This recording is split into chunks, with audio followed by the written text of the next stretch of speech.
السلام علیکم ورحمۃ اللہ وبرکاتہ۔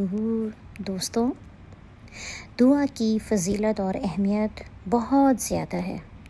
حضرت ابو ہریرہ رضی اللہ عنہ سے روایت ہے کہ نبی کریم صلی اللہ علیہ وآلہ وسلم نے ارشاد فرمایا کہ جو شخص اللہ تعالیٰ سے سوال نہیں کرتا، اللہ تعالیٰ اس پر غصہ ہوتے ہیں۔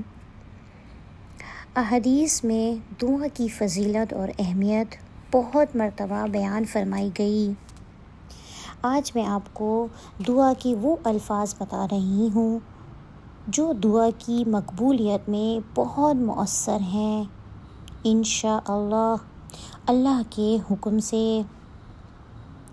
جمعے کے دن نماز عصر کے بعد پوری آیت الکرسی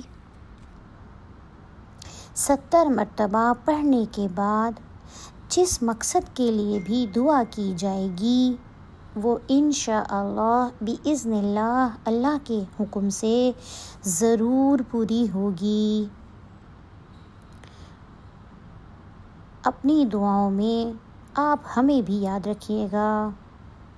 ویڈیو پسند آئے تو لائک، کامنٹ اور دوسروں کو بھی شیئر ضرور کیجیے۔